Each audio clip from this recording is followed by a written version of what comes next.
Hello, what's up mga ka-lifestyle, magandang araw sa ating lahat. So for today's video, let's talk about online lending application. So upon reading comments ng mga videos natin, I found out na meron namang another form of threats, no? Another style ng mga agent with the use of kandila. So nagiging mangkukulam na yung mga ibang online lending application agent dahil sa mga medyo pasaway ng mga borrowers, no? Medyo lang, pero hindi naman lahat, yung iba naman legit naman po talaga na biktima.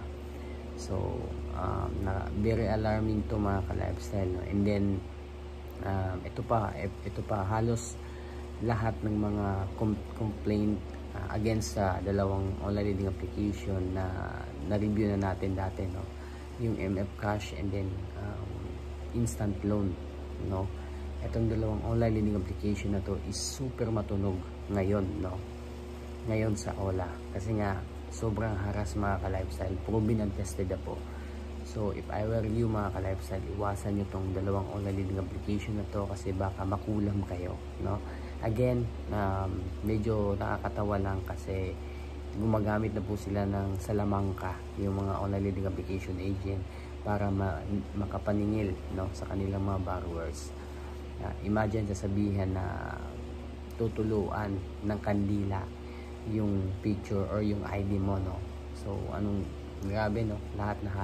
Halos lahat ng form ng pananakot gagawin talaga nila, no? Para matakot talaga yung kanilang mga borrowers, no? Hindi nila iniisip or ano yung maging consequences ng mga pinagagawa nila. And one thing I know for sure kasi hindi to sila natatakot kasi naka-hide yung kanilang identity, no? Kaya ganun na lang kalalakas yung loob ng mga bugok ng mga online lending application agent na to, no? Pero in the end of the day mga ka-lifestyle, nasa sa inyo pa rin yung huling halakha mga ka-lifestyle.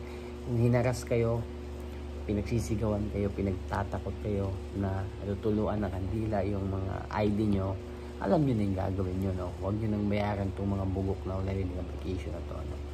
Again, shout out po sa lahat ng owner, sa lahat ng agent ng MF Cash and then instant loan apps, no, na mga Ola, no? Kakapal ang kukupal ng mga agent nyo. Kasi alam ko naman na scripted lahat yung mga text, no? Pero I know in the end of the day mga ka-lifestyle, magsasuffer din kayo sa mga pinagagawa nyo sa mga borrowers nyo, no? Kasi nakakasama po talaga sa hindi lang sa kalusugan, pati sa mental health, no? Kahit sino naman siguro makakabasa ng mga form of threats nyo through text, through message, through email. Kahit sino po talaga matatakot, mga ngamba, no, sa kanilang security or sa kanilang seguridad. So again, shout out po sa lahat po ng mga nanonood ng online lending application. I mean, sa lahat po ng mga nanonood ng mga videos natin na agent, no, shout out po sa inyo. I hope makarama po kayo, no, sa mga pinagagawa nyo sa mga borrowers nyo, no? By the way guys, sa mga hindi pa po nakapag-subscribe sa ating munting channel, no, please do like, share, subscribe, and then pakihit na rin yung notification bell. As again, notify po kayo sa susunod na mga interesting video na i-upload po natin, especially about online lending application, no? So again mga ka-lifestyle, kung meron kayong problema sa online lending application na hindi pa katapusan ng mundo, no, huwag po kayong matakot sa mga kabalbalan na pinagagawa ng mga agent, no?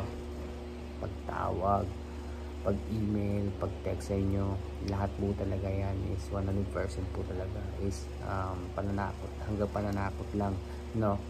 Hanggang pananakot lang. So again, this is Marky Lifestyle. See you in my next video mga ka-lifestyle.